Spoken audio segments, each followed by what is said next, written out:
They haven't lost in 53 games. Okay, this is a 53 game consecutive winning streak.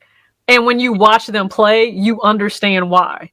There's really like, there's the USA, and this is no disrespect to any other country's team. And then there's every other country. If you The like this, podcast where the mic drops happen. This is the Shay Max Show. Okay.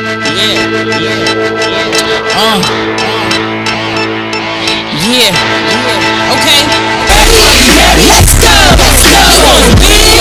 Let's go. Let's go. Get ready, let's go. Gotta go home. Gotta go home. Gotta go home. Gotta go home. Gotta go home. Gotta go home. Gotta go home. Gotta go home. They can't stop you. No, they can't stop you. No, they can't stop you. They can't stop you. No, they can't stop you. Don't let them stop you. Back against the wall, beat. And welcome to the Shay Max Show with your very special host, May Shayla, as I am kicking off this episode with my very special guest, Miss TJ Keasal. TJ, how are you doing today? I'm doing amazing, Shay. Thank you so much for having me on. I'm excited to talk all things W, especially during this Olympic break. Yeah, the WNBA so far, the 2024-2025 season so far has been, something to talk about. And this is, you can say it's definitely long overdue with the attention that is finally getting the recognition for all that the women have done, all the fans have done, and now we're here. But before we start talking WNBA, before we start talking about, your background and everything like that, we're actually going to kick off this episode as we usually do with, my special guests. This is your moment, your opportunity to pretty much introduce yourself. Okay. As who you are, where you came from, things like that, and just give us your overall background within content creating, your platform, things like that. Absolutely. So again, thank you for having me. My name is TJ Keasal, better known as Talks with TJ across all platforms, whether you follow me on Instagram at talks.with.tj, Twitter or X _ Talks with TJ, and then on YouTube, Talks with TJ as well. So I started intentionally creating content I believe back in 2018. But long before that, I grew up loving sports like so many women who are interested and super fans of the WNBA. So as a little girl playing basketball, fell in love with the sport then. And that's also where my love of sneakers began. I also ran track just to stay in shape in the off season of basketball. And so it was nothing but sports my entire childhood coming up. And I was fortunate enough for the community league I played in for girls where the names of the teams were all after WNBA teams. So when you're so young and you are introduced to just the names and then the players, and you're able to see, your favorites on, on screen, you always have those aspirations of making it one day, and then it kind of hits you, reality hits you that you're not quite that good. So you accept kind of what you are able to do. So I was fortunate and blessed enough to, play varsity in high school. I played Division III, suffered a terrible injury the freshman year that I arrived. And then I stepped away my sophomore year, just focused on undergrad studies, still loved sports all throughout. And once I just had a lot of free time in my career within 2018, I wanted to really bridge kind of that gap of speaking on just being more intentional as a young adult with personal finance, just how you manage money, the basics, because it's all still so taboo within this world. We don't talk about it enough. We don't educate students in school enough on it. And I knew that using sneakers was a great way to really kind of bridge that gap and bring young adults and then those that were just of my age together. And that's where it all started. And it certainly opened some amazing doors. I think the crossover happens naturally of sport and footwear and sneakers. And so on Twitter is usually where I'm sharing my passion and love for women's basketball, whether it's college or the WNBA, and then also, college football and any number of interests. But usually on YouTube, it's the long form content centered around sneakers, streetwear, being a little more conscientious as a consumer these days in 2024, as I've stepped back and really just I think taking it all in that, like you said, these women have worked for so long to get to where they are. So I think it's a great thing, just as women have always been really in the forefront of fashion and style and sneakers and streetwear. The same thing has been true for sports in the WNBA. The product has always been there. Now we're simply getting the eyes and the accessibility. Yeah, that's actually, the purpose of me creating the show, because as soon as I parted ways with the mic bomb, the next thing was gonna be, okay, there was the question that many were asking was, what was next for me? And I wanted to create this platform to combine, sports, the entertainment industry, along with sneakers and fashion into one, and show fans how they're connected, because people Right. don't understand that. And that's honestly the embodiment to why I brought you up here. You being a fan of the NBA, the WNBA is an extra, it's a plus. No question without it, because now, I could definitely talk to WNBA with you. But I was like, okay, I promised culture, I promise sneakers, I promise other sides of the sports world that the fans don't see. Who can I bring on the show that it has a pretty good following in what you do, and who has pretty dope content, and who can also give, advice, things of that nature. So with all of this being said, just like me, you're more of it than I am. I have a lot of catching up to do, but you are a sneakerhead. And so what people don't get is the good and the bad side of both having it. They may have an idea, but they may don't. So the next question would be for you is becoming a sneakerhead. How did that all get started for you? You talked about how, your background in sports led to it, but what was, the final conclusion to be like, you know what? I'm gonna be a sneakerhead. This is one of my passions. I'm gonna follow it, so on. And while you're at it, do you mind explaining to people who don't get it the pros and the cons of being one? I can, yeah, and it's funny because my perspective has shifted so much. I think over the last year and how I approach my passion and loving sneaker culture. It's shifted from respecting that I can appreciate it deep down. I will never get away from that. It just doesn't have to center around buying shoes 365 days of the year, because it almost feels, that that's what it is. That's what it means. And I think that's really due to just recency bias of the surge that we saw and the number of casual consumers that have flooded into sneakers, with 2020 being the perfect storm. I've talked about this in numerous videos on my channel.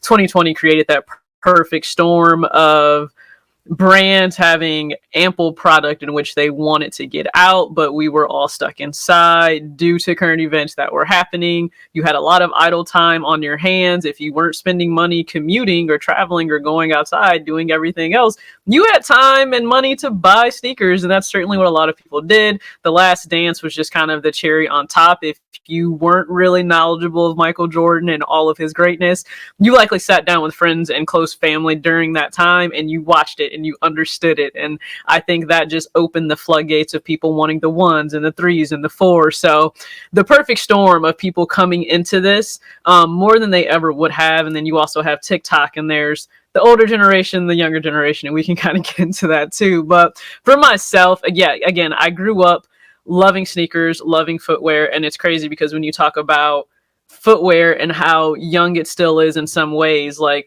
sneakers is long history. People always say that Nike was that new kid on the block, and they truly were, because Adidas was founded back in the 1940s, and you had New Balance longer before that, I believe 1906. So footwear has been around, of course, for that intention of sport, but we really turned it into our own, into style, into how can I, turn heads and really make this my own.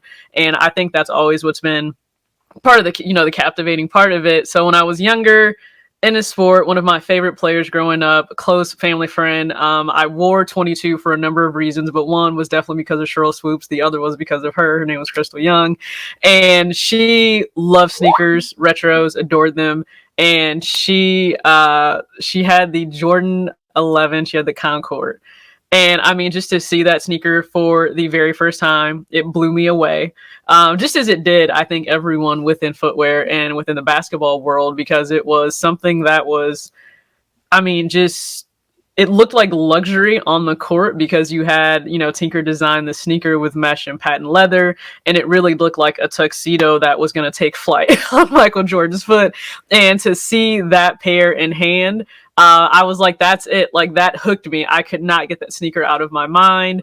And then as I, aged a little bit more within my teenage years, and you're finally earning your own money, and your parent is like, okay, you can go ahead and start to, put your own money towards sneakers. And that was the greatest thing ever, because I'm like, I know exactly what I want. The 16, the 17, the 18, those were, I believe, like the first few pairs that I bought with my own money. I still remember begging my mom for the Iverson for the answers and the questions. And I'm like, Mom, listen, I need you to go into this store and you have to ask them for the Iverson sneaker with his face on the insole of the shoe. They'll know exactly what you're talking about. And so that was just always me. It was going to be sneakers or sports, even when I was younger growing up. And so when you transition into adulthood, a lot of us have this story of our parents would tell us no just all the time. No is just all you heard, especially when it came to buying sneakers. You usually received a pair at the start of the school year. You received a pair for your basketball season, track season. I would always receive a pair. And then if you did, great during the school year or your birthday or Christmas, you received a pair. But outside of that, you weren't just getting sneakers for no reason just because they happened to drop. And back then, they didn't drop like they do today. Today, it's, I don't know, 5 Back to sneakers, back. every business day. Back then, you had the Jordan that would drop for maybe that week or that month. And if you walked into Foot Locker and you said, hey, I want the new Jordan that's out, they knew exactly what model, what colorway you were talking about. There weren't that many dropping like that. And so your parents would tell you no. And then when you're older, and I say this is the dangerous part about adulthood, there's no one to tell you no. So now you're trying to make up for all the time that your parents said, no, you can't have that shoe. And I think it's kind of self-soothing to us as adults now. We're trying to tell that younger kid, like, I got you. Don't worry. Mom said no, but I got you now that I have adult money, and I can do this. And so I think that's what a lot of us venture into when we're in that first real job. You have a true big boy, big girl paycheck, and now you can fuel those passions that you have, and everything that catches your eye. It can be a trap. It can be a lot, because the stories that are told with these sneakers, I think that's what really brings us in even deeper. And it can be based on the athlete story. It can be based on whatever story a designer is telling. I mean, if you look in footwear right now, Joe Freshgoods does, some of the best storytelling that we've ever seen. I think Brianna Stewart on her brand new Puma Stewie 3, which I recently received as a gift. I think she did an amazing job of storytelling. And so when we see these stories play out, when they connect to culture, especially Black culture, and I'll go back to Joe Freshgoods and everything he does so intentionally with New Balance and any of the pairs that he releases, the same thing with Ama Manier as well. I think it resonates just how it all intersects together. And without one, you really don't have the other. When you think about how monumental Allen Iverson was and going against the grain, and I'm going to wear exactly what I want to wear. I'm going to be myself, true to myself. And it was something that I think growing up in Black and brown neighborhoods, you absolutely respected and understood, because how you dressed and how you presented yourself, it may not have been conventional, but it was absolutely fashionable. It was absolutely raw. It was absolutely authentic. And so I think that continues to carry over into footwear. And so it's always going to be an everlasting way to express yourself. I take that on now. My sneakers are certainly a way I express myself. My style is a way that I express myself. It's changing. It certainly evolves. The pairs that really stuck out to you before, and maybe they worked with you, they don't always work. As you age, your lifestyle and I think just kind of what resonates with you, that can change. But as long as it is staying true to yourself, it's okay to change. It's okay to explore and expand your horizons. So I would say the one pro, especially right now, if you're getting into sneakers, you have so many options. And I think people are more open to exploring those options right now, because, you have New Balances at the forefront, because they really had that resurgence. You have Asics is really, just everywhere. Asics is all over. And I think it's doing an amazing thing. I'm glad to see it getting the respect that it truly deserves right now. You always will have Nike, you'll have Jordan Brand, but I think a lot of people are understanding I have so many retros and I now have the ability to get Jordan 1s and get access to Jordan 4s. And so they're exploring what else is out there for me. And the younger generation, they've taken full I think advantage of this, almost to the point where if you've ever heard some of the rumblings, Nike kind of needs to innovate. They need to kind of break out from what they've been doing because this younger generation, they seem to be a little bit different, right? It's not always going to be the hype. For some of them, it will, right? You'll certainly have people that fall into the hype of only Travis Scott and only things that are limited, but you have a lot of other young adults where they just want comfort. Like comfort is it. You know, comfort is an amazing thing. So if you have a New Balance, an Asics, a Puma, an Adidas that they're offering the comfort, they're offering style, but also they're offering affordability.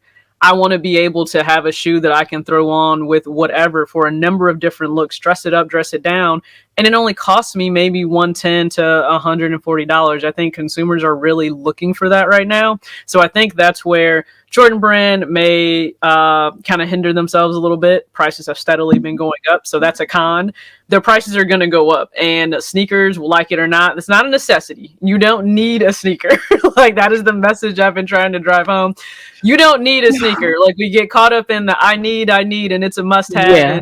I know it may be a must have for like based on what you're interested in, right? Like for me, the Asia Wilson, it's a non-negotiable. When the A1 drops in 2025, yes, it's non-negotiable for me. Would I also live if I don't have that sneaker? I will. Like, heaven forbid, if you're in a dire situation when that shoe drops financially, you'll live if you don't get that sneaker, and you can spin the block when things are in a better position. But the shoes are not a need, they're not a necessity. So as those prices go up, I think consumers start to weigh where's the value in it, right? Like, what is, and I always think of things now, what's the cost per wear? And I would say be cautious of chasing every single shoe you want just because it drops. I mean, now that you're maybe into footwear, because what is the cost per wear going to be for that shoe? If you buy a $200 shoe and you only wear it, you get around to it maybe 2 times a year, 3 times a year, because you have so many shoes in your collection, you're essentially going and paying like $75 to open that box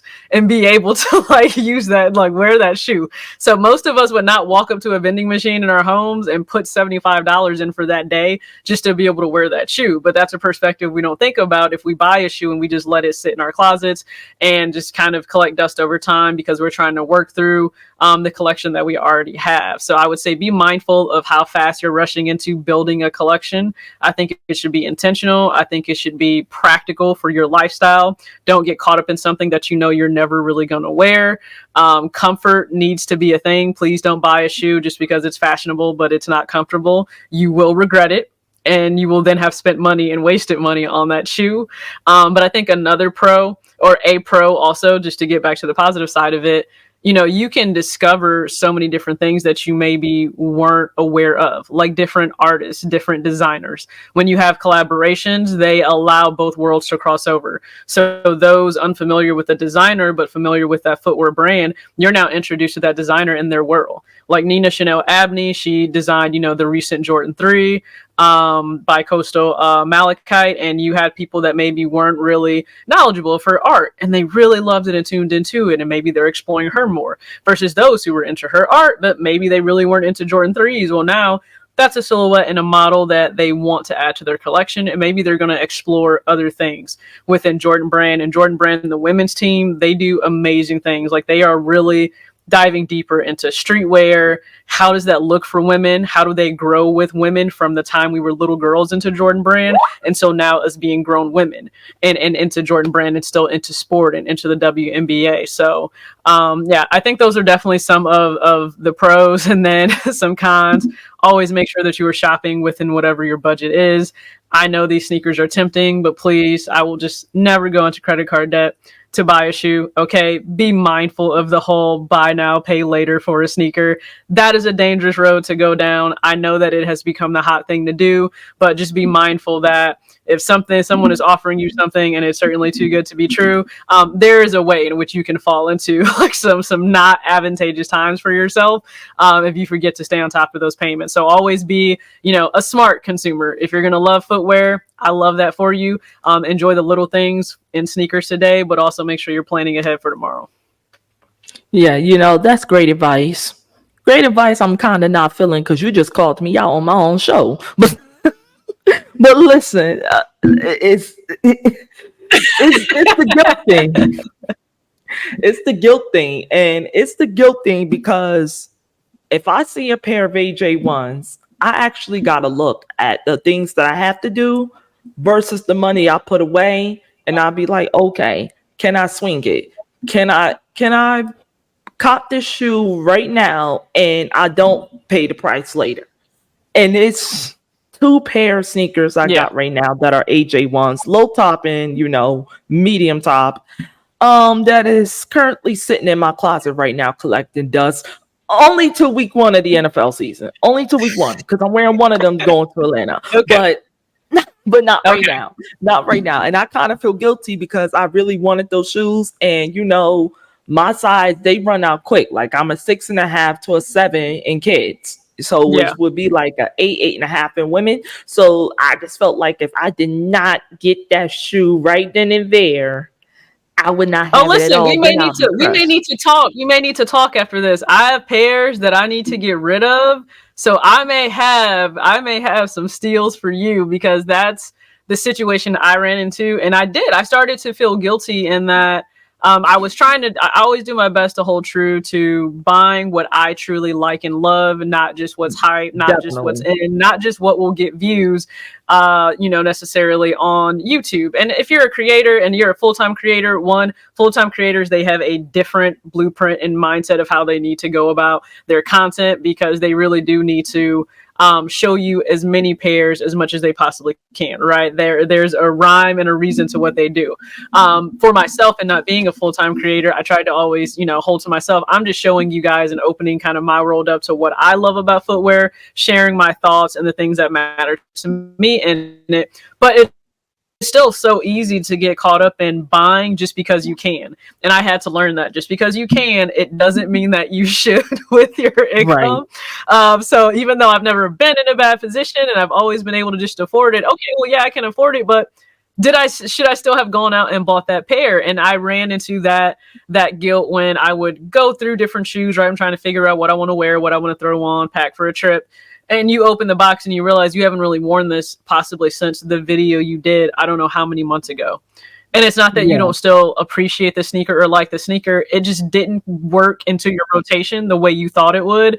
And at that point, it's okay to detach from it. So that's what I've been working on, detach from the sneakers. And as I've shifted away from, I think, just buying more sneakers, I've just kind of poured more into my WNBA like fandom and buying from brands that I really want to support. So Playa Society, of course, the best gear for the WNBA in the world, as they Esther calls it, and I firmly agree. So whether it's buying Playa Society, I placed an order today for her new drop, or whether it's more WNBA jerseys. I was lucky to have this one. If there's Cam Brink, got to represent her, as she would have been in Paris right now for the 3-on-3 USA women's national team. That sucks So that what she it's ain't usually there. like WNBA stuff.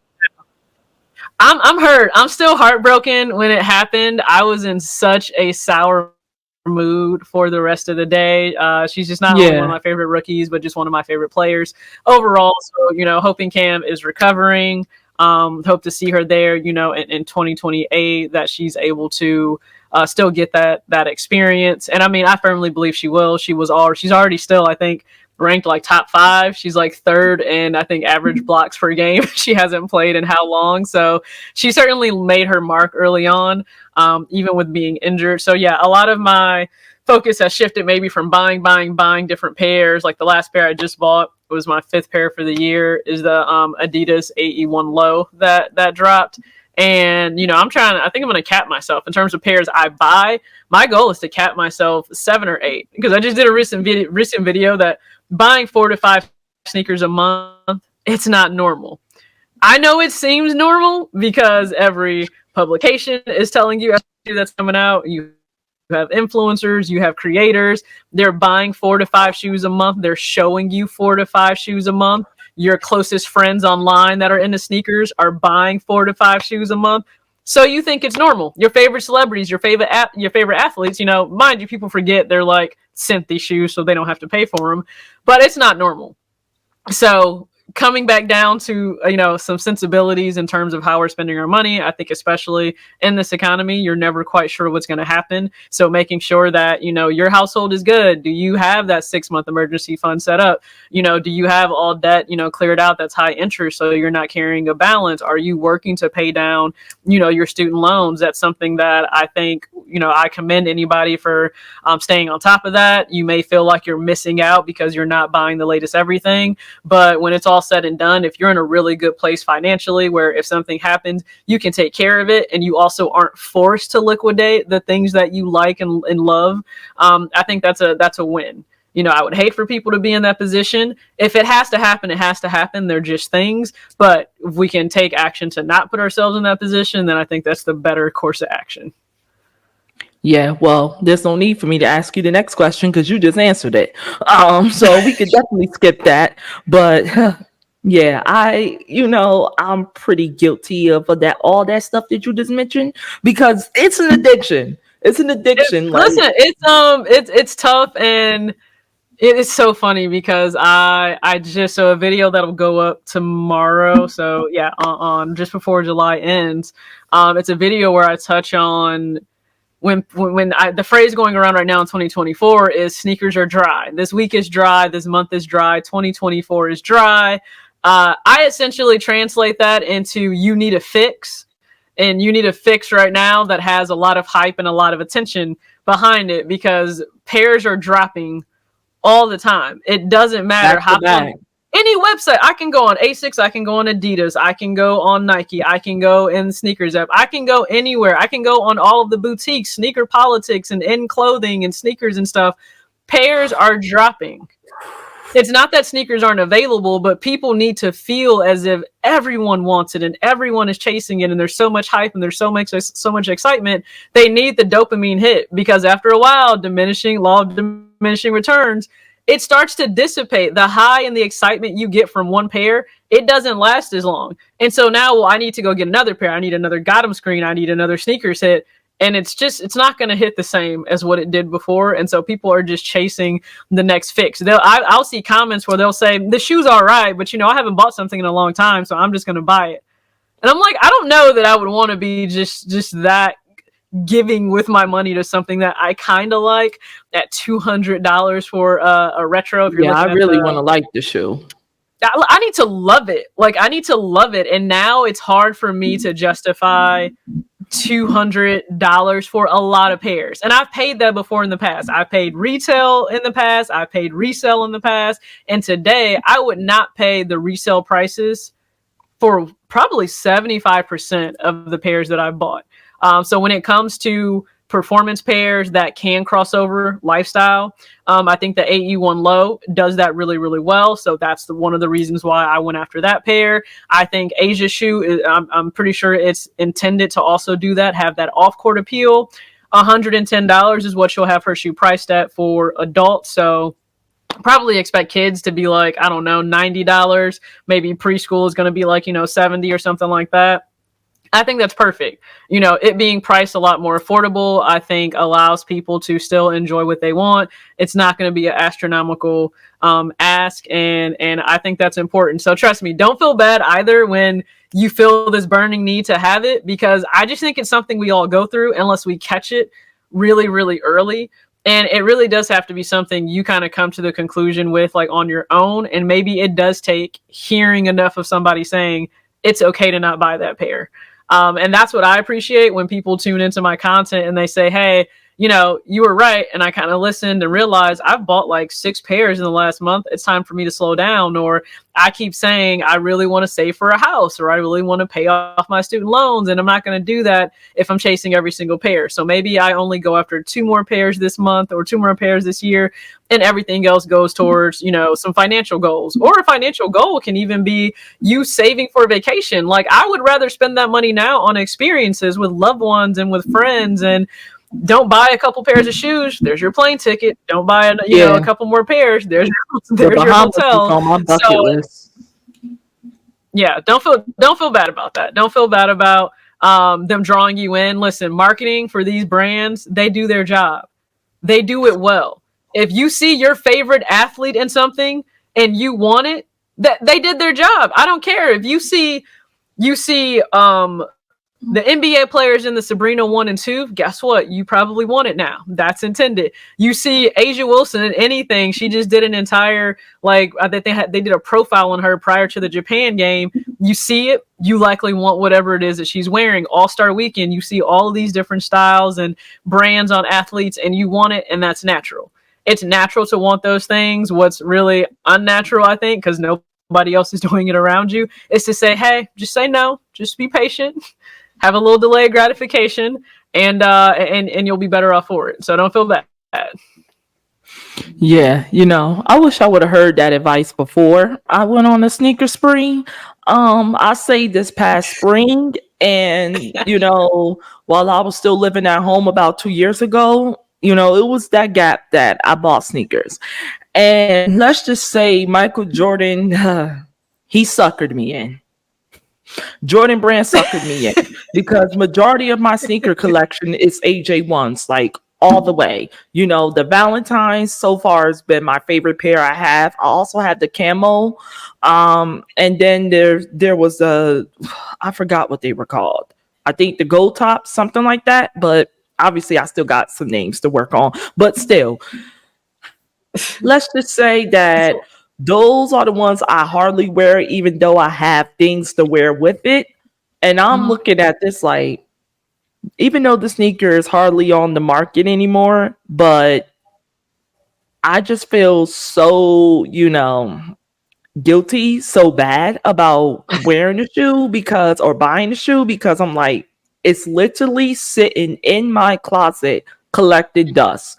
And if my mom sees this, you ain't hear nothing, Mom. But anyway, because she told me, she was the one who told me, she like, what, Shay, you probably not even gonna wear all these sneakers. She is more of the believer and the girly girl type, because I guess that's the daughter she thought she was gonna have, till she just had to accept the fact that she was gonna have a tomboy, and it was just the end of that. But yeah, this is just it, Mom. It's not ending. It's not changing. I will say I'm grateful because I've seen people, especially women, say their parents will be like, okay, so when exactly are you getting out of the sneaker thing? When does this phase in? And I never had that question from my mom because she's also into footwear, and she would go, oh, I really like that pair that you got. And so she's like in full support of it, but she also fully supports kind of the shift that's happening where I want to buy way less pairs, enjoy the ones that I have. For every pair that I've brought in this year, I've probably sold or given away 6 to 7 to every one. And that is certainly the intention, to just keep kind of getting this collection down to something that I feel is far more reasonable, to reclaim space in my living room, because it's always been kind of set up as a content space. So it having something in the backdrop and in the background, which again, the things you do as somebody creating content is not always the natural or normal thing that every other person does within their home. And you have to think, like, sometimes do you just want to reclaim that space as like a natural space? And I do. So that's what I'm working towards. But yeah, don't feel bad about it. Like I said, it happens. And the thing is, how do you just change that behavior, later on? Once you realize what are the pairs you really wear on a consistent basis. Like, I work from home, so it's astronomically difficult for me to get to a lot of sneakers because there isn't a reason for me to always put on a fresh new pair. If I'm running out to Target or just to pick up lunch and I'm never even leaving my car, why does it matter what I'm wearing? I'm probably in slides, Birkenstocks. I throw on a lot of Ultra Boosts still. Like, I throw on really comfortable sneakers and just run out. I throw on comfortable shoes. I just do. Like, I'm in Birkenstocks right now. People are like, always like, what did you put on feet today? Socks, because I'm at home. Like, I'm not always in a sneaker unless I'm working out or I'm in the gym or I'm running or something, then that's totally different. But otherwise, I'm not necessarily rocking every pair. And a few other much larger creators than me, I love the fact, and I really gave them credit, they did a video of what I review versus what I wear every day. And there was a stark difference between the really hyped or limited pairs or collaborations you see them do videos on versus the pairs they may go out in every single day to the gym, to walk their dog, to run errands. It's not going to be a hype pair. Like, why on earth do you think I'm throwing on an off-white collab or, you know, some very like coveted pair to go pick up groceries?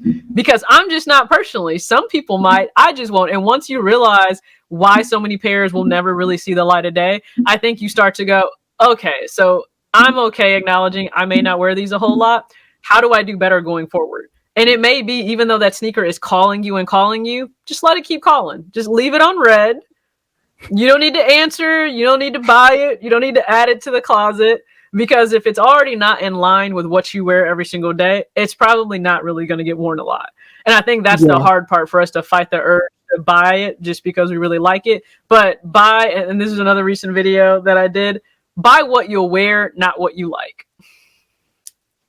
Great advice. Honestly, great advice. But before we move on from sneakers, obviously you have a great amount, you know, greater than mine. I have a pretty great pair compared to many, you know, pretty great collection. But we've all had sneakers that we are addicted to. So in your opinion, what is your favorite sneaker ever created? Any brand, any year, what would you say is the number one sneaker for you that ever be created? It's funny because there's so many conversations that are had around this pair of like, it's dead, it's whatever.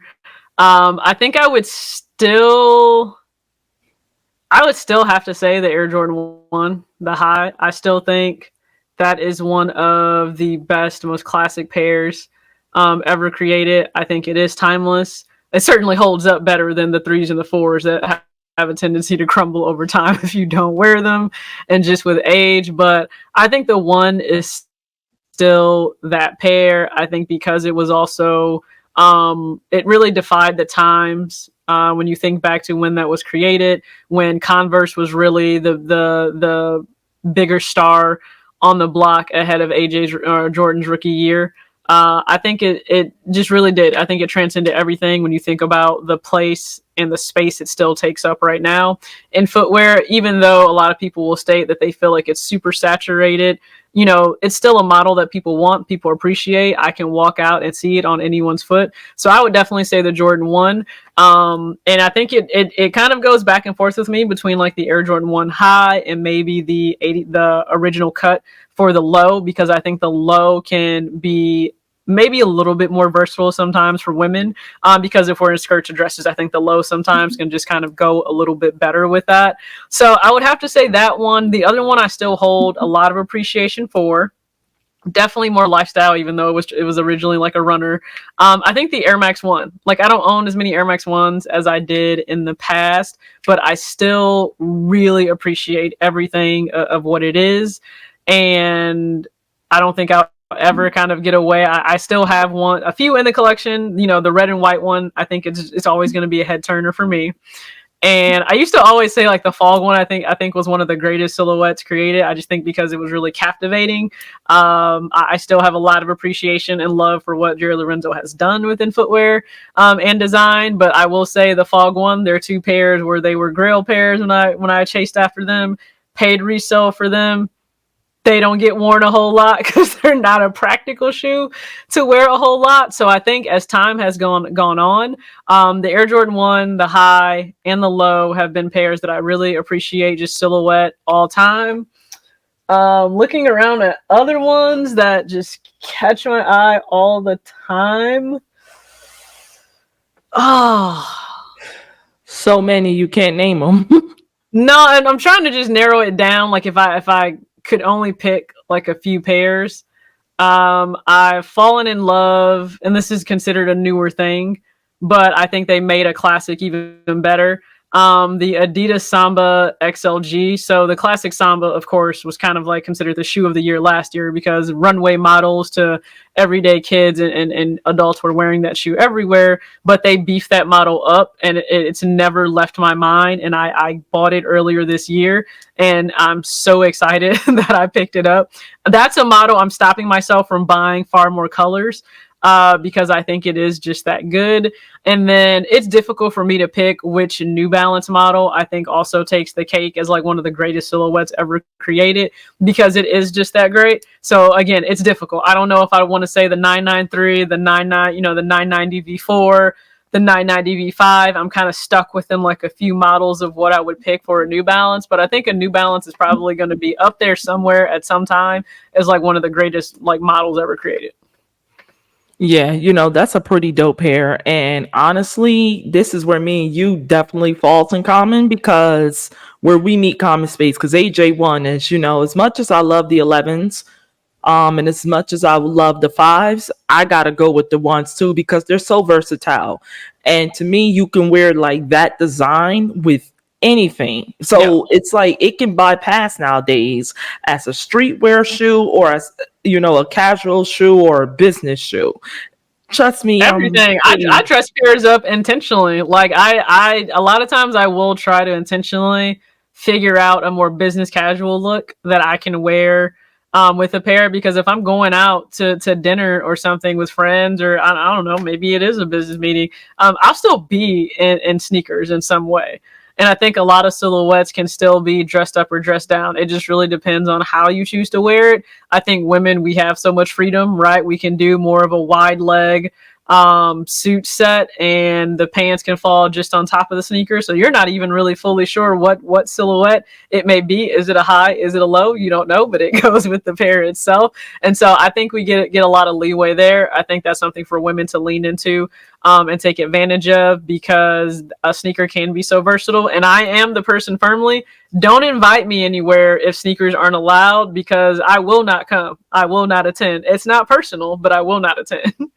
Yeah, I definitely agree, because I'm more of a sneaker girl than anything. And to me, sneakers is just more comfortable. I like to be comfortable, especially standing on your feet all day at an event. Say if you was to go to a sporting event, say the ESPYs, and I'm not wearing a dress. If I had a date, that's one day. But if I'm by myself, you might have to catch Oh, me in even with the AJ1 with a date, he suit. has to understand I'm in sneakers.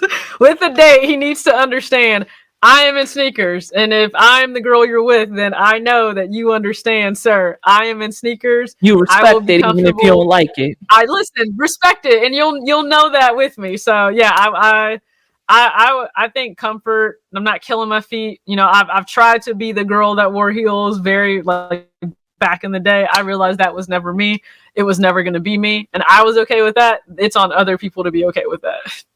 Yep, I definitely agree with you. I listen, heels is once in a lifetime thing, once in the blue moon thing, but mainly you either gonna see me in my slides or you're gonna see me in my AJ1s and maybe a different pair of sneakers here and there. But that's part of all I have on the sneakers thing. So we're just gonna move on to sports now, because obviously we came up here to talk more of the WNBA. We started touching on it just a little, and you started touching on it just a little when you mentioned Cameron Brink from the LA Sparks. So what are the other players or other teams that you follow the most out of the WNBA? Yeah, so I'm biased towards my team, Las Vegas Aces. Even if you look up here, I have the championship ball from last year, the Made for the W fitted championship series hat that they came out with. So Aces through and through, which means Asia Wilson, best player on the planet, in the world. We are seeing that front and center on the largest global stage right now for the 2024 Paris Olympics. I mean, she just put up 24 points and I think like 13 rebounds. So she's still over here with Yeah. these really high video game numbers. So Asia Wilson, absolute favorite player. If you run down the entire, list of aces, there's Chelsea Gray, there's Kelsey Plum, there's Jackie Young. Alicia Clark is one of my favorite players, absolutely, of all time. I fell in love with Kate Martin the second she was drafted to the Aces. She has just become the adorable rookie of the Las Vegas Aces, just as a team, just, her intellect on the floor, the way that Becky respects her. I think that says a lot. The way she has really become, Asia's endearing rookie. It's just been really awesome to watch her flourish. I mean, she truly is like the darling story, right, of the draft, because she came to just support her best friend. She never even knew or thought that she would get drafted, let alone drafted to the back-to-back championship team. So yeah, definitely running down the Aces. And then, Sid Colson, I could probably go down the whole roster there, but moving away from my team, really big Stewie fan. And again, just was gifted the Stewie 3. What she's doing is amazing. If in some alternate universe we somehow get, Asia and Stewie and Chelsea to play together just beyond the USA team, because the chemistry. The chemistry is there. Listen, point guard dishing off passes to Stewie. Like, Kathy would block it. Kathy would absolutely block it. It's a great thing to have. Don't get me wrong, but that's death for the league. That's death row. She would block it, but I'm just, in my heart of hearts, I just want all of my faves together, okay? I do. I'm selfish. I just want my faves together, but I absolutely love Stewie. Benaja Laney Hamilton is one of my favorite players. I love two-way guards. I absolutely love a guard that will do the hard defensive gritty work. So I think Benaja is just one of those great two-way players. If you move to looking at another great two-way player, my most improved player of 2024, Dejanay Carrington. Like, she stepped into this role where she probably arguably could have been, sixth player of the year last year, and she came off the bench. And I know Alicia Clark was awarded that last year on my team, but Dejanay was up for that. I think she was a great candidate for that. But now she's my most improved player. She stepped fully into this starting role. She's a pivotal piece. She's expected to put up double digits to guard the most, the highest scoring guard on the opposing team. And she's just going. And her energy, I absolutely love it. So I hope Dejanay continues to receive all of the flowers and the love that she deserves, for this Connecticut team this year. Once we move away from Connecticut, even though they have a lot of other great players, looking at Chicago, looking at Kennedy Carter, she wasn't even in the league last year. And she really is unstoppable. Like, Kennedy is she's the only person that can stop herself this year, because who is keeping up with her first step? And that's even saying, like, we have some great defensive guards, but there's still no one who can keep up with that first step off the dribble of Kennedy. And I just think, she went to the perfect team and being under, Teaspoon with the Chicago Sky, the same way I feel as if Angel really was drafted in that perfect spot, right? Like, I know all of us were watching her drop kind of in that draft order. And I thought, well, okay, maybe she goes 10, maybe not top 10, because that's what we were kind of seeing. We were waiting to see what would happen. And she went 7th to Chicago after Camilla went there 3rd. And I think it's the perfect place for all of them involved. I don't think Kennedy could have landed in a better place, nor Camilla, nor Angel. I think what we're seeing from Angel, not only from a basketball standpoint, and being just a dog on the board, she's averaging a double-double, a strong double-double in like 13 and 10 every single game. She set the brand new record. When you break a Candace Parker record your freshman, your rookie year, you break a Candace Parker record your rookie year. You're special. You're special. Candace Parker is in every record book. She's next to every record. So when you break that, I think it's extremely special. So I think it's special to watch what we're seeing with her. And I think Teaspoon is the coach to continue to guide them, but I think also to protect them from the different things we may see within media or narratives. I think it's important to have a coach that will stand by you, stand up for you. We see that with Becky Hammond, always advocating and standing up for Asia Wilson. So to see that with Teaspoon and Angel, it's an amazing thing. To Angel, Camilla, absolutely adore them. If we move away, again, Cam, you already know, Rakia Jackson, For anybody that ever doubted what Rickea Jackson would do coming into this league, shame on you.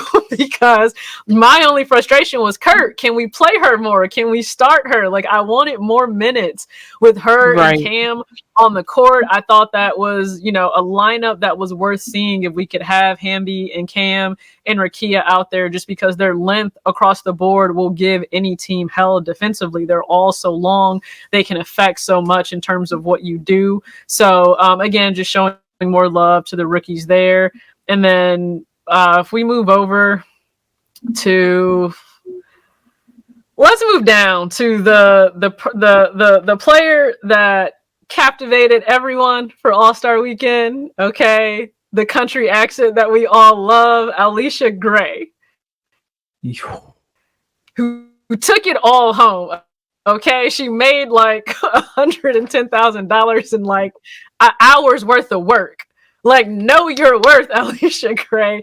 But I think she's also just so fun to be able to watch in Atlanta. Same with Ryan, like to see that duo go back and forth. I think Ryan and Alicia are truly two of the most underrated superstars.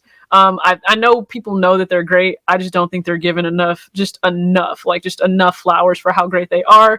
I think everyone will be able to see it more with Ryan on this international stage for 3-on-3 with the Olympic team. But I think Alicia was really able to show everybody not only the shooting, but just the skill, ability. And so, yeah, those are just some of the few that I follow. I have jerseys for so many. I mean, I have a Candace Parker jersey, Haley Jones. I'm still looking to run down a number of others. I got Dejanay Carrington's jersey recently.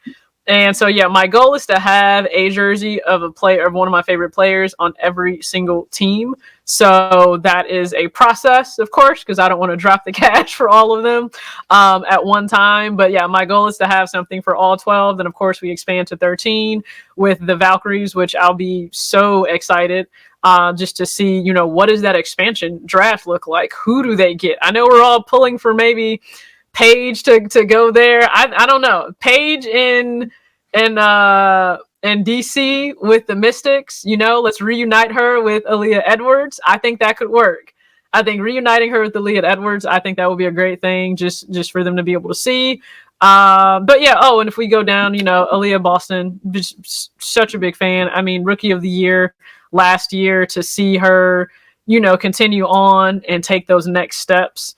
I just think it's great. Like, we're seeing a lot of these rookies from last year blossom into what they are now, and that does take time. I think we forget that big jump that they have to make from, that rookie season to that sophomore season. So love to see what Aaliyah is doing, but I am curious to see, what does this expansion, draft look like? I know there are some players that will be protected, so they're not even an option, to go there. We would never see Fee, leave, Minnesota or anything. I don't see that, Fee, McBride being there. I think that's great for Minnesota. I would love to see Minnesota get another, big. I've said and thrown this out there before. If that somehow happens and they can get another big, then, get a true big to run through with Courtney Williams running that offense, because I think she does it so efficiently. I think she's perfect for them. I think that could be something, different to really catapult them up there. I think is like a real true contender, because they were ranked 9th preseason, which I don't know who in the world will rank them 9th preseason. But I think over this next year, I'll have more to follow. Because I'm excited to see when Paige gets into the league. I think we all have followed the world tour of Paige Beckers this summer. I think the fashion, of Nika is something that continues to turn heads. I know she's on a contending team, so she doesn't get a lot of minutes right now, and people aren't as happy about that. But that's actually more, I think, the traditional way of a rookie that happens. All of them don't come out and immediately start playing 20 and 30 minutes a game. It just may not happen based on the personnel, which is okay. Everybody's path within the W will look different. So I think Nika will have her time. I think she'll contribute, when she's able to get more time on the court. But I still follow along with Nika, because I just think it's great to be able to follow along. Her, great person, great personality. And then, yeah, I'm looking forward to everything that comes next year with these expansion drafts. Yeah, I'm looking forward, to it too. But I'm not gonna lie. Am I wrong for saying that I would love to have Paige Beckers on my Sparks? Because truth be told, we might need another shooter. So the way the way it's looking with the with the standings, Paige is Yeah. trending to possibly be a spark more than she is some of these other teams. And that's not to say the Fingers Sparks crossed. aren't. Hey, that's not to say the Sparks aren't in games, because the Sparks get up to play the Aces. Like, that is always our most difficult matchup. The Sparks and Washington Mystics. Like, we can beat Connecticut, we can beat the Liberty, we can beat the Lynx, and then we play the Sparks, and it's like, nope, can't score a basket, can't get a rebound, can't do anything against the Sparks. And you guys Yeah. have your And that's what frustrates me. best game ever. Like, you guys can beat that top contending team, and then it's like, Kurt, why can you not put this together? Every other game. Why is it you can't figure out rotations and schemes every other game? But if Paige does go to the Sparks, one, her facilitating will only help everyone on that team. The way she'll be able to stretch the floor with her shooting will only open things up. Right, you can have Hamby and she won't have to operate in any cluttered space. Same thing with Cam, and Cam has already said that she had more freedom now because you don't have the restrictions. You play within whatever that system is. Really, in college, she wasn't necessarily shooting a lot of mid range or threes, I should say, stepping more out into that three-point area, and she's able to do that. She's able to do a little bit more in her bag, even in the paint. And I remember she was on Paul George's podcast. She said, I feel like I can do more. Like, I can step into my offensive prowess a little bit more. And so I think Paige she'll be valuable to any team, but I could see her doing well on the Sparks. So if they fall to that number one pick and they get her, one, she loves purple. So I mean, hey, you guys are she loves purple. Hand her that purple jersey. Tell her, Paige, welcome. You are an LA Spark. She's already done her world tour. She's not. She didn't have the nickname as Hollywood, of course, because that's for Kennedy Carter. But I think her in Hollywood would do great. Her in LA would do just fine. She can do all the TikToks she wants with Rakia and Cam. I think she'll be great. So yeah, I know a lot of people are pulling to have Paige. I don't blame you. Whether it be Paige, maybe Kiki comes out. It's always interesting to see if teams go for whatever they think is the best talent right then at that draft pick, or if they're going for whatever the gap is that they need to fill on their roster. I think that'll be interesting to see. So yeah, if you guys get Paige, I'm happy for you. I'm just a Paige fan. It doesn't matter where Paige goes. I'm a Paige fan. I mean, but that would be 2 Sparks jerseys you'll be wearing then. It would. I would have to get another jersey. Absolutely. I'm not the biggest fan of their white ones, so maybe they go through like another jersey refresh for the white jerseys. I'm not feeling the white ones. I know a lot of Aces fans are a little upset about Mark taking away the red jerseys more. We've only worn them a few times this year. I'm a big fan of the white jerseys that we have. I know a lot of people aren't. I really like the white jersey, so my next goal up is to get Alicia Clark in the white, maybe get Jackie Young in the black and the silver, because I already have Asia in the black and gold and then the red and black. So yeah, listen, I'll have a Paige jersey. I need a Juju jersey for USC, and then absolutely it's automatic when she's in the league. Don't care where she goes, I'm getting that jersey too. Hey, I can't blame you. I can't wait till them girls hit the league. I really can't. I think it's when you think about that talent that's coming into the league compared to the talent that's already there now, there's only one question and one phrase that you can really say, and that is, what a time to be alive. Because this is, if you're not tuning in to the WNBA, now would be the time for you to just hop in and be like, okay, wow, these girls can really play. These women can ball. Why are we just now realizing this? Why are we just now getting this recognition that this is what the NBA has been trying to promote for years, but we just been ignoring it, know? But I think it goes back to so many have said this. It doesn't matter if it's Ari, it doesn't matter if it's Tarika. So many have said this, for the women that cover the league. It was never about the product. It was always about the accessibility and the actual coverage of it. So something can be great, but if you're never exposed to it, how do you know it's great? You simply don't. And that's the truth for a lot of players, even in college. They can be phenoms and you don't necessarily know it until the media starts to actually cover them more. Like, I had no idea up until we got deep into the tournament that Daisha Fair was like the third leading all-time scorer within NCAA history. Why wasn't that spoken about more? Why wasn't that a bigger deal? So there's so much talent that is just not promoted and it's not advocated for, and you just don't know it. So the league as a whole, I think that was always a thing. It's the kind of, if you build it, they will come. Well, it was built, it was built by these amazing athletes and women way back in 1997, and it's already the trajectory is certainly ahead of where the NBA was when it was still so young, and in its 27th, 28th season. So I think now it being able to have the media accessibility and the respect that it's gaining, I think it's great. I just think it needs to continue, right? And this is the thing. Everyone will come into the league for a different player, right? There's always a different player that maybe captivates us.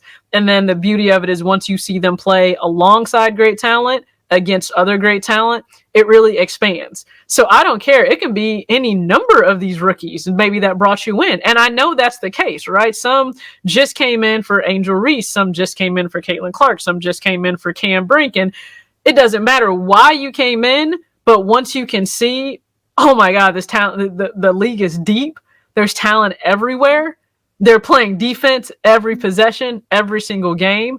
You want flash, you want deep range shots like that. That's been here, and now it's going to continue. So I think it's such a time, like you said, right now, to be alive and to witness it. I think it only gets better. I think as more brands and media, they realize that it shouldn't be a bet on women thing. It should be you simply investing in them. And if you look at Josiah, and if you look at Mark Davis for the Aces, and if you look at the ownership group for Seattle Storm, and now if you look at what Phoenix did with their facilities and what Chicago has on the way, the owners are understanding. They're not betting on these women. They're investing in them. They know exactly what they're worth. They understand if I invest in you, great things are going to come from it.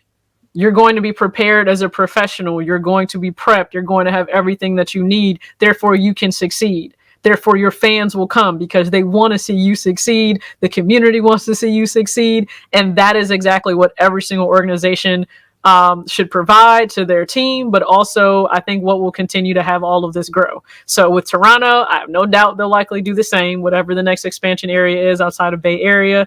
15,000 deposits have already been made for, season ticket packages. So the people are here and they want it. They've seen enough. They've seen what they needed to see, and they want in. And so it's an amazing time to be alive. So again, if you are just now watching women's sports, as Player Society said, we told you so. Right, I definitely agree. But we speaking on the women in sports, we're speaking on, the WNBA players. We gotta admit that they are showing out so far in the Olympics. So I'm here to ask you, what are your thoughts overall on the Olympics so far from the WNBA perspective? So from Aja Wilson's performance, Kelsey Plum's performance, you have Chelsea Gray on that team. You have Diana Taurasi, who's still playing up to a high level. You got her there. You got a lot of these other women there. So what are your thoughts on them and their performance so far representing USA in the 2024 Olympics? Right. So we're coming off this first game against Japan, and we have to keep saying it. They are going for their 8th consecutive gold medal. They haven't lost in 53 games. Okay. This is a 53 game consecutive winning streak. And when you watch them play, you understand why. There's really there's the USA, and this is no disrespect to any other country's team, and then there's every other country. If this was a rematch essentially of the gold medal game from the last Olympic Games, and you're wondering how exactly, because this team, it's worlds above everyone else. And then to even take it further, when you see Aja Wilson on the most stacked team you could ever possibly think of right now in modern times, like you said, with Brianna Stewart and Jewel Lloyd and Chelsea Gray and Kelsey Plum and Jackie Young and AT, Sabrina Ionescu, Kalea Copper, of all people. The stacked roster that we have, and Asia Wilson still looks as if she is playing 5 levels above it all.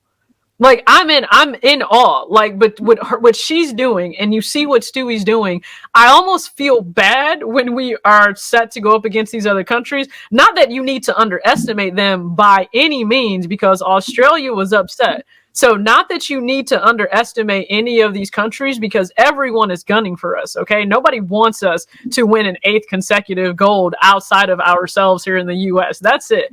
We're gonna have to bring it.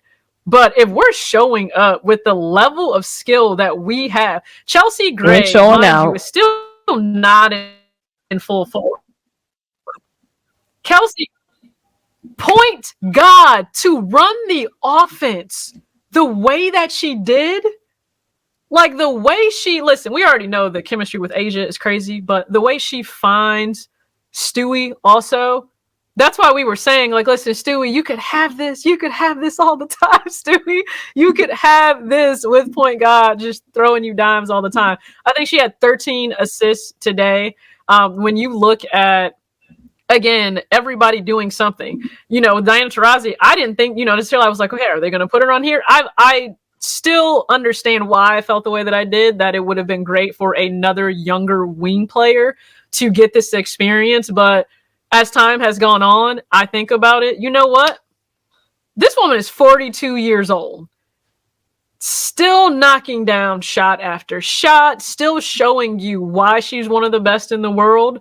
And the leadership that she brings to this team now is the same that you had players like Dawn Staley bring when Diana was younger on the team in her earlier Olympics. So understanding that being on the team and what that will mean in those moments where you really need that experience, I get it. So to be able to say she could win, 6 Olympic games, I think is monumental to say that we're going to get a chance to see that, right? And we don't get a chance to see that often. There aren't many athletes that are still playing until like their 20th seasons. We witnessed it rarely with Kobe, with Derek Jeter, but you don't get to see it a whole lot and still playing at the level that she is. So I do think it's amazing. When you look at Sabrina, I think Sabrina was the spark off the bench with Sabrina and Jackie Young.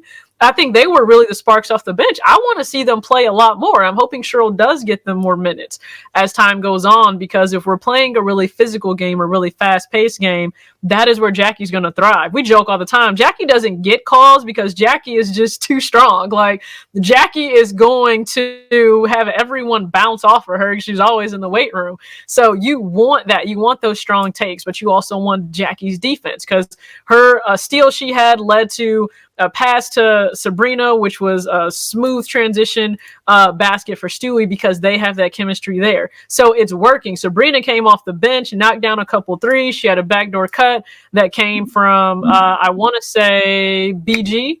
So we have bigs that tower over a lot of these other contenders that we'll face, like on this global stage. We need to take advantage of that.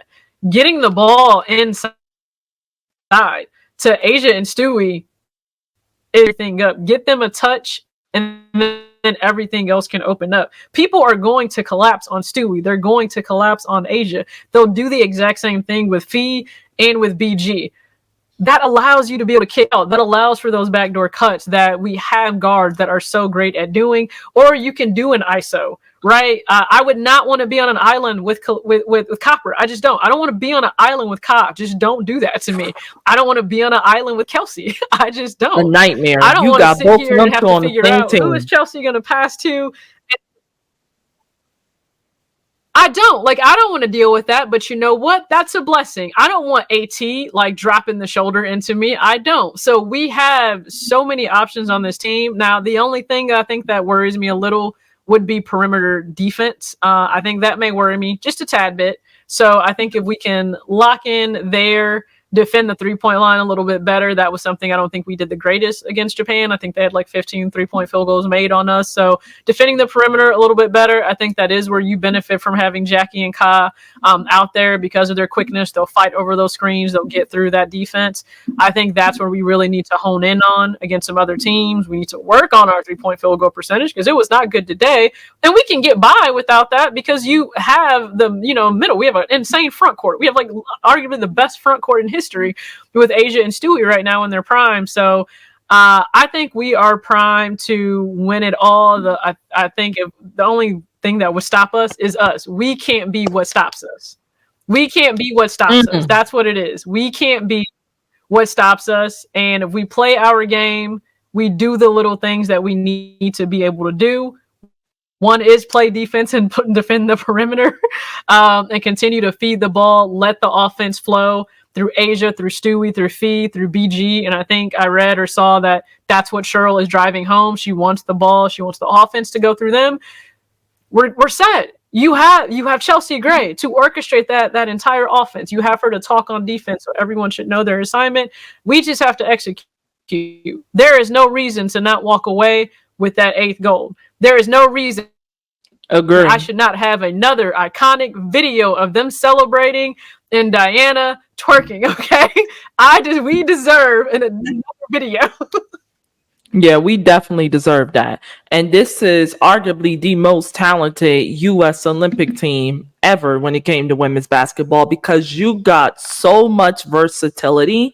And we mentioned the starters, but we ain't really mentioned the bench. You got Kalea Copper on the bench. So that alone, allows you to stand out saying okay. What world is it? A world that you don't want to play this U.S. women's basketball team. That's what I'm gonna say. Because what world is it where a Jackie Young, Kalea Copper, Sabrina Ionescu is coming off the bench for you? Like what world is that? I understand why people may not like us as a country in the Olympics. I wouldn't like us either. I would not. If you told me as another country, you want me to go up against the starting 5, and then, by the way, when they take a seat, you now want me to go up against all of these players that can easily drop 30 on me at any given time. No, absolutely not. Coming off the bench. I don't think this is the game for you. Listen. Yeah, coming off the bench. So they're fresh. They're fresh. Their legs aren't tired. And you know what's crazy is that you just highlighted something that I didn't even think about. These are women that are currently in the WNBA right now that can definitely drop 25 to 30 points single-handedly. Every one of them. We've seen it this season. Jewel Lloyd dropped 30 points with one eye. Like, she couldn't even see out of her other eye. You got her on the bench. Oh my God. 30, the whole time I'm yelling, Jewel, just back everyone down. Just back every smaller guard down and just do a little post move because you have the size advantage. Yeah. Not only does she have the size advantage, I think that, over a lot of our opponents and soon to be opponents, she's also going to have the speed advantage as well because I see there's not that many fast women on the other teams. And I've been watching, I've been tuning in, and I'm like, okay, this is why I think the U.S. women's, basketball team is going to win the gold medal this year, win their 8th to be more exact. It's because not only are they a better team offensively, they're a better team defensively. So they're so athletic, they're so strong, they're so fast. So when you got the power and the speed, it's really hard, along with the chemistry, it's really hard to beat these teams. And these are not just any players we're talking about. These are MVP candidates. And these are WNBA champions in their own right. If I'm not mistaken, and you could definitely correct me here, but over 50%, that means over half of this team is piled with WNBA champions and arguably MVPs in their own right. So these are not no slouches. These ain't women that just show up and be like, you know what? I'm repping the W. No. These are women with stacked resumes that are coming off the bench and that are in your starting five. So when you have a team like that, it's real hard. It's really hard to beat.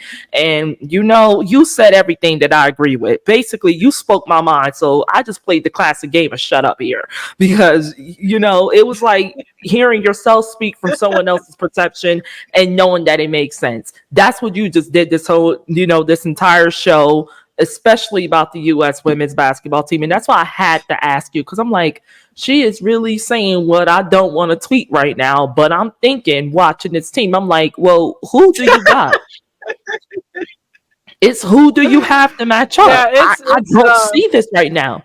I really think, excuse me for my language, but I think our bench can kick a lot of these teams' asses. I don't even want to know what our starting five is going to be able to do. I think it can. I think again, it just goes back to playing the game that we know to play. I think players playing true to themselves, players playing smart. There is always, you have to make sure that chemistry, that flow is there. And it may always still take some games to kind of get into because these players don't have that time to really get to know each other on the court as much as some of these other countries, because they may play together for a much longer period than our girls get a chance to, because they're in season and they go right to the All-Star game, and then they went straight to international play here in pairs. But I just think it all comes down to doing exactly what needs to be done. Like, the blueprint is right there. There shouldn't be any guesswork in there. You have Asia Wilson. You have Brianna Stewart. I always say, and Stu Wilson, we trust. You have Chelsea Gray leading the way. You have so many other greats on this team. It could be Copper. It could be Jewel. It can be Jackie. It can be Kelsey. You still have Diana Taurasi out here who can just easily start raining threes. So it's on us to lose, but I think these women firmly understand what it is to wear those colors, and I think they understand what it means to bring home an 8th consecutive, and they don't want to not do that. So I think we're all just watching to see them on that podium and just see them continue to make history. Yeah. So do you think it would be safe to say that the USA women's basketball gold medal is the USA's women's basketball team to lose? I think it is theirs to lose. Yeah. I say that not to disrespect any other country, because any country can lose on any given day. Just like when you look in the W, any team can lose on any given day. Chicago blew New York out by like 40 some points at the very start of the season in the preseason. So it's anyone's game to lose on this global stage, which is why we have to show up. We can't play games. We can't be laxed about what we need to do offensively or defensively. We can't do this. I forget that Asia Wilson is on my team and I don't want to pass her the ball. Like, you can't do that. It's just, that's you careless. can't do that. Not on this stage. You can't forget that you have Stewie there, not on this stage. But I think it is ours to lose if we don't take care of business. Yep, I definitely agree. So obviously I kept you on the show for quite a while. It's been a great talk. But before I let you go, TJ, we talked about your YouTube platform. We talked about, you sponsoring and, watching the WNBA, tuning in just like the rest of us, speaking on it here and there, and your overall support. So final question before I let you go. Is there anything new that will be coming to YouTube that, say, if we are to subscribe to Talks with TJ today, what will be next for your platform? Would you like to share with us, please? What's next? My goodness. Well, understand this. I have been on a journey just in terms of showcasing you can be able to do something. Are you willing to do something? And so I had a series on my platform for about 2 to 3 years now, where it was like student loans versus sneaker resale. So I would look up a shoe based on something I really like. What is the going rate right now in the sneaker resale market for that shoe? I'm clearly able to buy it. Am I willing to spend the money on that shoe versus instead paying down some student debt? And so that was an ongoing series for a while, based on just discipline, some awesome creative endeavors that I'm involved in that I will be sharing on my channel very soon. That's in relation to one of the bigger one of the big two sneaker brands within the market. I will near the end of paying down all of these student loans. So that will be a story that'll be shared on my channel, just to continue to kind of be a testimony, but also encourage you that you can I'm not going to say do it all, but you can certainly enjoy life and still be responsible. So you can be on the lookout for that. That'll kind of wrap up that series that's been going on. Again, I will share some behind the scenes of things I've been working on this year that is involved in basketball on a different level. It's something that I haven't done. So it's definitely been challenging. It's been eye-opening. It's been rewarding. So I will share that. And then, just continuing, I think, to speak on the different things that we see, maybe that crossover that comes with sports and footwear. But I think also, again, just being a more conscientious consumer. So if you are in that later 20s, early 30s, mid 30s, you possibly feel this shift within yourself of, I already definitely have a lot, so why do I feel weird about wanting to explore some other things or wanting to change maybe how I enjoy footwear? You're not alone in that. So if you come to my channel, you will certainly find others in the comments that are right along there with you. They appreciate things going on in footwear, but I also don't mind candidly speaking on the things that I think can create not the best environment and kind of just help people continue to stay in tune with themselves and whatever their goals are. So if you follow me on any of my platforms, you will certainly see that. You will always see how I choose to style videos, but then also just having a positive attitude towards sneakers itself, also the WNBA, sports in general, and just how we choose to interact with each other. I think that does get lost. This is supposed to be fun, right? When you're on social, it should be fun. It should be uplifting. We can definitely have jokes and everything, but it should be something that you enjoy and you're spreading some good energy around. Because at the end of the day, again, it's sports and sneakers. It shouldn't be that deep. Yeah, it definitely shouldn't. Once again, this has been a pretty great talk, but we have to wrap it up. Thank you, Miss TJ, for once again joining the Shay Mac Show. If you guys are not following this lady and you're looking for dope content, please follow her on IG at talks.withtj. Also on X, which is formerly known as Twitter, at _talkswithtj. And please subscribe to her dope ass YouTube channel at talkswithtj, as she will once again be dropping more content for you guys that is extremely relatable. And not only that, but educational to all you ignorant sheep that don't think it matters.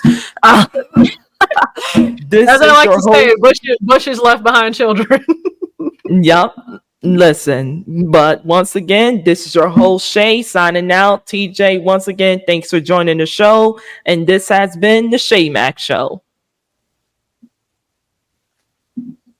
Thank you for tuning in to the very first episode of the Shay Mac Show. This is your host Shay signing out. Click the follow and subscribe button now for more episodes and to get updates on the show. To view more content from the show, give us a follow on your favorite platforms such as Facebook, Instagram, Twitter, TikTok, and much more, all at The Shay Mac Show. And you can give me, your host, a follow on those same platforms at Shay Mac Sports.